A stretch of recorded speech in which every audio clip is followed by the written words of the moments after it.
Muito, muito obrigada, pessoal. Para mim é um grande prazer estar aqui hoje falando um pouquinho dessa minha trajetória e um pouquinho sobre investimentos na nossa vida, né?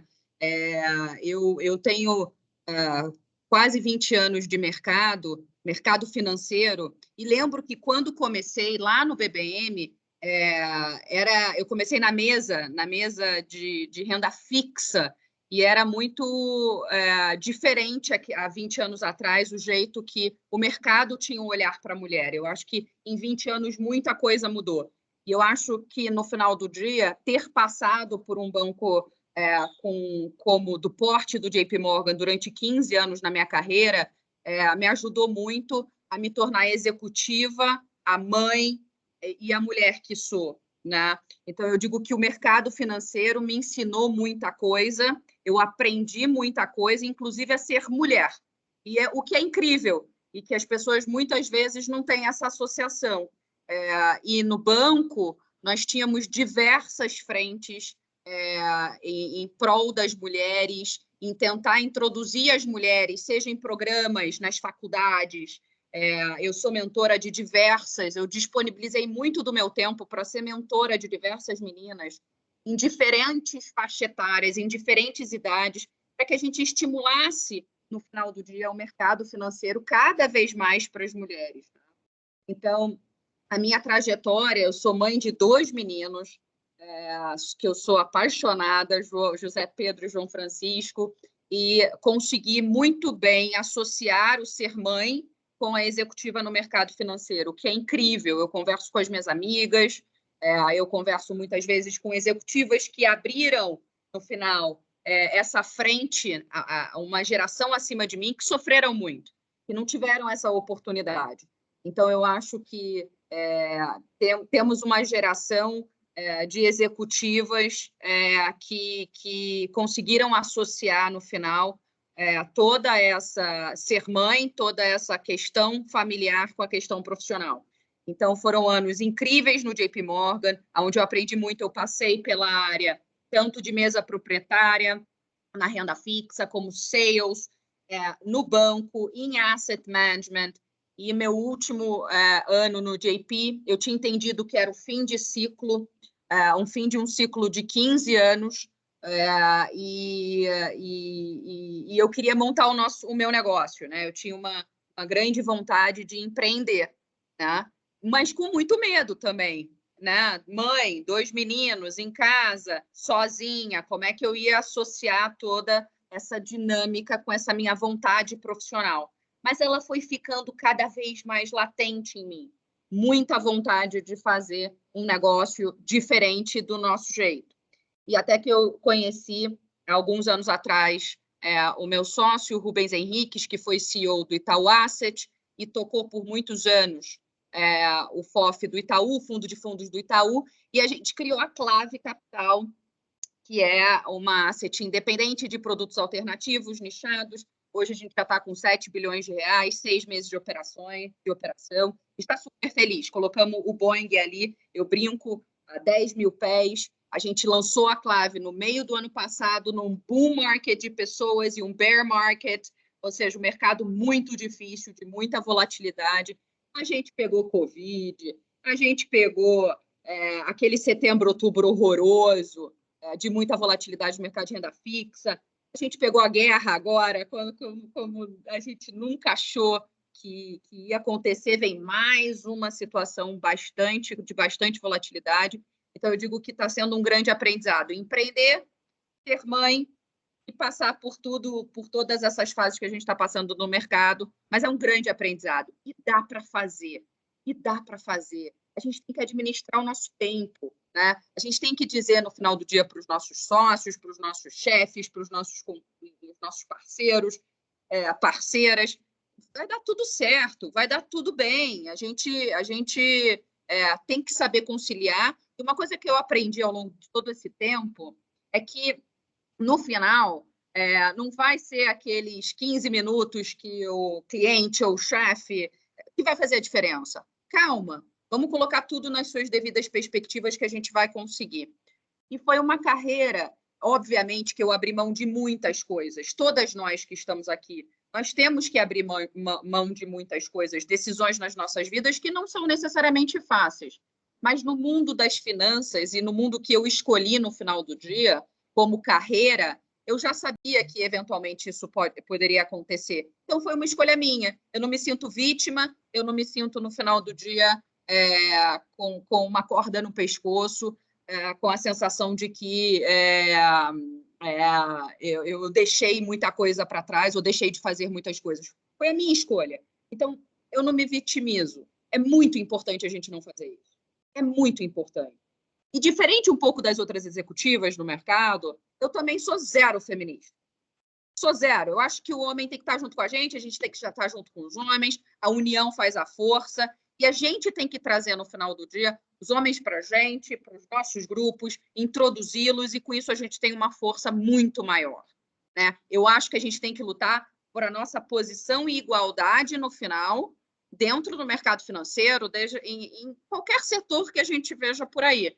Mas, no final, a união e você trazer esse grupo como um todo, independente do gênero, para o seu grande objetivo, eu acho que, para mim, é a grande sacada. E é isso que a gente fez em vários grupos no mercado financeiro, seja no JP Morgan, seja o grupo das mulheres, onde a gente tem a Luísa Trajano como presidente, a Marina, que está é board member de mais de 7 companhias listadas. Ou seja, quando você tem a união de mulheres que estão em outra geração, que passou por um mato muito grande, muito alto, e você vem para dar continuidade, isso é super legal. Então, a minha carreira, eu digo que teve muitas situações difíceis, muitos obstáculos, mas eu sou apaixonada, amo, e acho que no final do dia, todo esse movimento e o mercado financeiro te leva para isso um pouco, foi um grande aprendizado e eu sou super feliz. Hoje a gente toca uma companhia de 47 pessoas, são 47 famílias, né? Então, eu tenho uma visão muito diferente de quando eu era funcionária do JP Morgan e eu tinha a minha caixinha, sabe? Eu tinha as minhas atribuições, digamos assim. Agora eu olho a companhia e a sensação que eu tenho é que eu tenho uma responsabilidade muito maior, né? E eu acho que vocês passam um pouco por isso, né? São os beneficiários, são assim, qual é o grande objetivo no final? A gente tem que pagar benefício, né? Então, essa preocupação no final do dia com o outro, eu acho que a mulher tem muito, tá? E tem muito para contribuir dentro de uma organização. Fora que eu acho que a gente é muito mais organizada, by the way. Então, com tudo isso, porque a gente tem que né, se organizar em casa muitas vezes, e aí, então, eu acho que no trabalho soma-se as forças e a gente consegue mostrar as nossas habilidades. E cada uma de vocês que está aqui hoje, cada uma tem as suas fortalezas e tem os seus pontos a melhorar. A gente é um ser humano, tá certo? Óbvio que temos, mas a gente tem que se unir e, no final, pegar as nossas habilidades, saber o que a gente é forte e alavancar esses gatilhos, essas ferramentas, para que a gente consiga ter sucesso na nossa vida, na nossa carreira. E eu digo que sucesso é muito relativo. O meu sucesso é diferente do da Isabela, da Bruna, da Gisele, da Juliana, da Valéria. Enfim, é diferente de todas. Cada um tem um nível de sucesso e tem a sua ambição. E está tudo bem. Você ter pessoas diferentes, com características diferentes dentro do seu time, dentro da sua organização, é fundamental para que a gente tenha sucesso. Hoje eu olho as 47 famílias hoje que a gente cuida, além da responsabilidade, é garantir que essas pessoas, que esses executivos estejam felizes, né? Não digo que você é apaixonado pelo seu trabalho, você não precisa ser apaixonado pelo seu trabalho, mas que você se sinta bem no seu ambiente de trabalho, tá certo?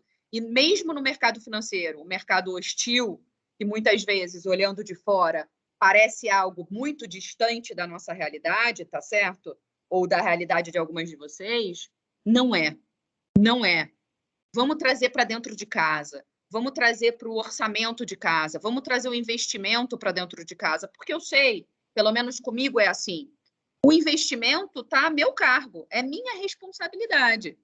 Então, a gente conhecendo um pouco mais e trazendo esse mundo para mais próximo da gente, a gente tem mais controle da nossa vida financeira. Isso vai desde os investimentos, até o orçamento de casa, até na planilha que a gente faz, Parece básico, gente, mas não é. Quantas de nós aqui temos um cartão de débito, um cartão de crédito, ou ganhamos o nosso salário, e muitas vezes a gente nem sabe como é que a gente gastou aquele dinheiro? Às vezes foi. Você fala, nossa, mas eu tenho um pouco controle aqui, gastei tudo isso no supermercado. Poxa, eu não investi nem um pouquinho aqui em alguma coisa. Às vezes também a gente está num momento de vida que não dá para guardar nada, né? Às vezes a gente está passando por uma fase de vida mais complicada. Mas é muito importante a gente saber, não colocar nada para debaixo do tapete. Isso vai desde um fundo mais sofisticado, que eu faço gestão, até para a vida simples, do cotidiano, o nosso dia a dia mesmo, o que a gente está comprando no supermercado. Então, quanto mais a gente traz a vida financeira, a parte de investimento para o nosso dia a dia, mais fácil a gente vai entender. E sabe uma outra coisa que eu converso muito com os meus meninos lá e minhas meninas, o pessoal que está começando agora no mercado financeiro, é que parece muito distante, muito difícil, não vamos fazer. Isso é intocável, fazer gestão de fundo, tem pouquíssimas mulheres. Não é nada difícil. Muitas vezes vocês fazem atividades muito mais complexas do que no final do dia o mercado financeiro. Então, não precisamos, no final, tornar muito longe. Vamos tornar mais próximo e trazer mais as mulheres, no final, para o mercado financeiro. Eu acho que esse é um grande... Eu queria deixar esse legado, sabe? Junto com outras mulheres no mercado, outras executivas, e cada vez mais ver CEO de banco, CFO de banco, COO de banco. Ou seja, as mulheres, elas chegam lá. Hoje eu tenho uma grande amiga, a Milena, que é a COO do Credit Suisse. Ela é de uma inteligência absurda. Demorou 25 anos para ela chegar a ser COO, né? Então, ela está galgando isso há muito tempo. Quem sabe a próxima geração não precise, no final do dia, ter 25 anos para chegar lá. Tomara que seja assim, né? Então, apesar do meu mercado ser um mercado, pessoal, que pode parecer muito distante, eu acho que a gente tem que trazer cada vez mais para a gente e trazer para dentro de casa. Então, acho que eu queria fazer um grande mood aqui, um pouco da nossa conversa, do que é, no final, o mercado financeiro e a parte de investimentos puramente dita, que é o que eu faço todos os dias e que eu me levanto e vou super feliz para trabalhar, para o mundo das finanças pessoais. Porque eu acho que, no final, as coisas se conversam, né? Se conversam. E eu acho que a gente pode começar, no final, pelas finanças pessoais, porque quando a gente se preocupa aqui, ou a gente se reúne com a família e consegue discutir sobre esse assunto, só facilita a nossa vida.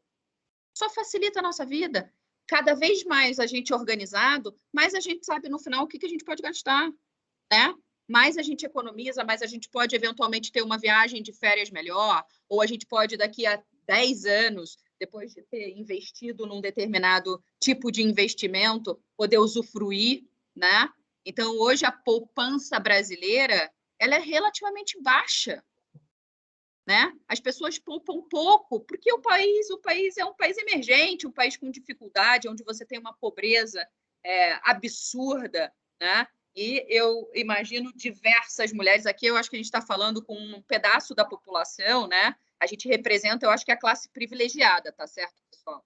Né? A gente tem os nossos empregos, a gente tem os nossos salários, cada uma sabe da sua realidade, mas a gente representa aqui uma classe, eu acho que diferente do que representa o Brasil, o nosso Brasil.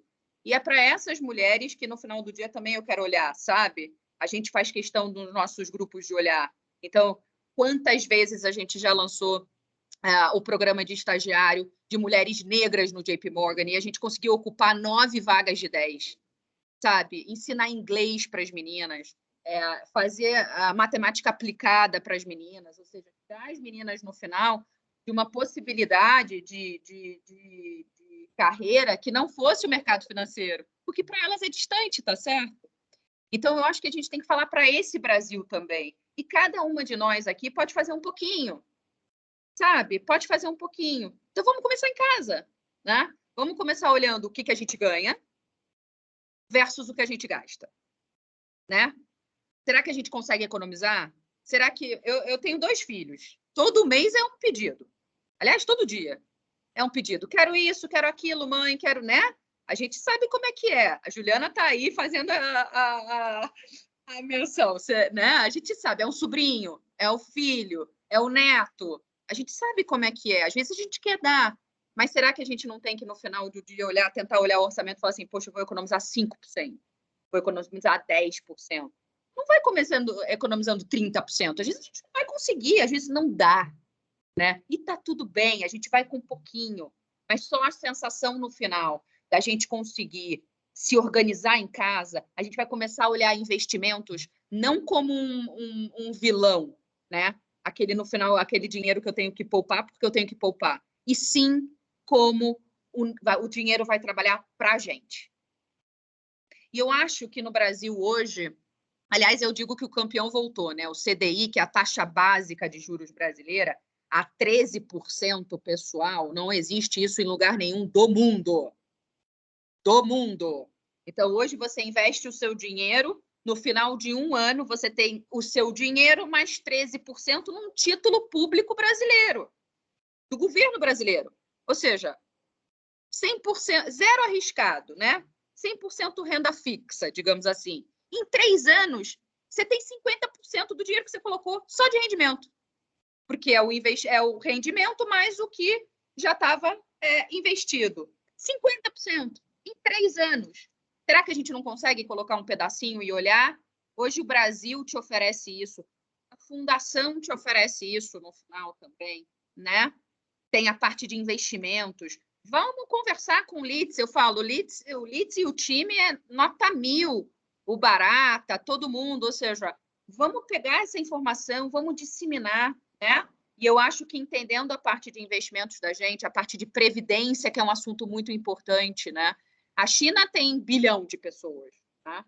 E poupa bastante, porque lá eles não têm um sistema público de saúde, eles não, quando ficar velho tem que comprar remédio mesmo, e gasta-se um dinheirão. Não tem SUS, entendeu? Não tem esse negócio. E então eles gastam muito pouco. Aqui a gente ainda tem uma balança, né? Ainda tem uma balança. Tá? Então eu acho que no final, trazendo um pouco para a nossa realidade do dia a dia, tá certo? Você tem opções de investimentos hoje no Brasil que você não tinha há 4 anos atrás, quando a taxa de juros estava muito baixa, né? E hoje você tem de volta. Apesar do mundo estar em guerra, de muita volatilidade, o Brasil te apresenta opções de investimentos que às vezes a gente não pode deixar passar. Né? Eu mesma, por exemplo, agora no início do ano, a gente teve o pagamento lá do bônus, né? Que é o salário 13º, 14º, seja lá o que for. Poxa, pega um pedacinho, se der, cada uma sabe da realidade de cada um, mas se der, pegar um pouquinho dessa parte de investimento do que sobrou e vamos investir, vamos comprar um título público para quem tem que tem muita aversão a risco, ou seja, mais conservadora. Vamos eventualmente para um fundo de ações para quem tem um pouquinho mais de apetite a risco, um multimercado, que é o meio do caminho, tá certo? Então, a gente tem muitas opções de investimentos hoje no Brasil, tanto em fundos quanto em títulos diretos, e no final consegue separar um pedaço do orçamento para investimento. Foi um prazerzaço estar aqui, adorei conhecer todas vocês e queria agradecer a Isa, a todo o pessoal aí por ter me chamado e eu poder contar, tomara que tenha, enfim, agregado alguma coisa.